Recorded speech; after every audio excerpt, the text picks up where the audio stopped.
আসসালামু আলাইকুম। কি অবস্থা সবার? আশা করি সকলে ভালো আছেন। ভিডিও টাইটেল এবং থাম্বনেল থেকে বুঝে গেছেন আজকে আমরা কোন বিষয়ে আলোচনা করতে যাচ্ছি। অর্থাৎ একটা রিলস ভিডিও ভাইরাল করার জন্য কোন বিষয় খুব গুরুত্বপূর্ণ এবং বর্তমানে আমার আইডিটা যখন ডাউন হয়ে গিয়েছিল, আমি কোন কৌশলে আবার আমার ভিডিওগুলোকে ফর ইউতে নিয়ে যাই। সঙ্গে থাকুন পুরো ভিডিও জুড়ে। প্রথম অবস্থায় আসি আপনার ভয়েস এবং ভিডিও ২ টা খুবই ইম্পোর্টেন্ট একটা বিষয়। অনেকেই আমরা ক্যামেরার সামনে কথা বলতে পারি না। কথা অনেক ধীর গতিতে বলি অথবা বেশি দ্রুত বলি। তখন কিন্তু আপনার অডিয়েন্স আপনাকে ছেড়ে চলে যাবে। প্রথম অবস্থায় আপনার কথা ক্লিয়ার বলতে হবে। আপনি যখন কথা বলবেন, আপনার কথার যে অঙ্গভঙ্গি অথবা এখন যে দেখতে পাচ্ছেন আমি আপনার সাথে কথা বলতেছি ক্যামেরার সামনে সরাসরি। আপনাকে মনে হচ্ছে আপনি আমার দিকে তাকিয়ে আছেন। যেহেতু যখন আপনি ক্যামেরার দিকে তাকিয়ে কথা বলবেন, তখন দর্শক সেটাই মনে করবে। এবার আসি দ্বিতীয় পর্বে, ভিডিও চয়েস করা। একটা রিলস ভিডিও ভাইরাল করার জন্য সর্বপ্রথম আপনাকে পছন্দ মতো ভিডিও চয়েস করতে হবে। অর্থাৎ আপনি ইনস্টাগ্রাম, ফেসবুক এবং আদার্স যে ওয়েবসাইটগুলো আছে, ওগুলোতে যখন ভিজিট করবেন, তখন যে ভিডিওতে প্রচুর পরিমাণ লাইক এবং ভিউ রয়েছে, ওইরকম ভিডিওতে আপনি যখন কথা বলবেন, সেটা আপনাকে কেউ না চিনলেও সেই ভিডিওটা ভাইরালের চান্স খুব বেশি।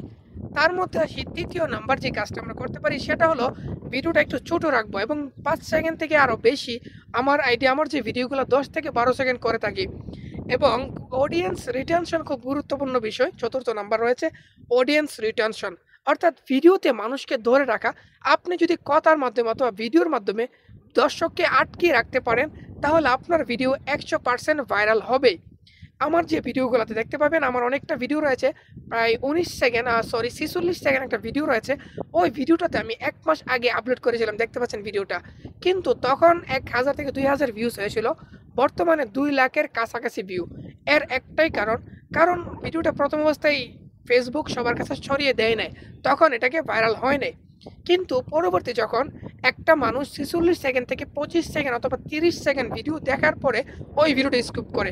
কিন্তু কোনো মানুষ ওই ভিডিওটা পুরোটা দেখে, যার কারণে ফেসবুক ধরে নিয়েছে ভিডিওটাতে একটা ভ্যালু রয়েছে এবং দেখার কিছু রয়েছে। সেই হিসাবে কিন্তু ভিডিওটা ১ মাস আগের আবার নতুন করে ভাইরাল হচ্ছে। যদি আপনারা মানুষকে ধরে রাখতে পারেন কথা বলে, তাহলে আপনি একটু বড় ভিডিও বানাবেন। আমার মতে যারা নতুন রয়েছেন, ডুয়েট ভিডিও নিয়ে কাজ করতে চান এবং আমার আইডিতে দেখে থাকেন, অবশ্যই আপনাদেরকে বলব ৭ থেকে ৮ সেকেন্ড অথবা ১০ সেকেন্ড ভিডিও দিয়ে শুরু করেন। যখন আপনি কথা বলতে আপনার ভিডিও ভাইরাল হবে, তখন একটু করে ভিডিও বড় করবেন। সর্বোচ্চ ৯০ সেকেন্ড আপলোড করা যায়। কিন্তু আমার মতে আপনি যদি ১৫ সেকেন্ড থেকে ১০ সেকেন্ড কাজ করেন, তাহলে আপনি খুব দ্রুত সফল হতে পারবেন। এবার আসুন টাইটেল নিয়ে। টাইটেলটা ফেসবুকের জন্য খুবই গুরুত্বপূর্ণ। অর্থাৎ টাইটেল, আমার আইডি যারা ফলো করে থাকেন এমডি সাঈদের মধ্যে দেখতে পাচ্ছেন, প্রতিদিন ফলো করবেন এবং দেখবেন আমার টাইটেলগুলা। যদি করেন তাহলে আপনাকে কখনোই সমস্যা পোহাতে হবে না। অনেকে আছে কনটেন্ট মনিটাইজেশন স্বপ্নের সোনার হরিণ পাওয়ার পরে টাইটেল ভুল করার কারণে মনিটাইজ চলে যায়। পরবর্তী অনেক জায়গায় হাঁপানি, আপনাকে অনেক কষ্ট সহ্য করতে হয় এবং এমনকি অনেক সময় সেটআপ ফিরে পাওয়া যায় না। এইজন্য সেটআপ যারা পেয়েছেন তাদেরকে বলবো টাইটেল খুব সতর্ক সাথে দিবেন। যেহেতু অর্থাৎ ছোট টাইটেল দিবেন। টাইটেল দিতে হবে এরকম কোনো কথা নেই, অর্থাৎ ছোট দিলেই চলবে। এত কোনো কঠিন শব্দ অথবা সেনসিটিভ শব্দ ব্যবহার করবেন না। তখনই কিন্তু আপনার আইডিতে কোনো ধরনের সমস্যা হবে না। ঠিক আছে? আজকের ভিডিও এ পর্যন্তই। দেখা হবে নেক্সট ভিডিওতে।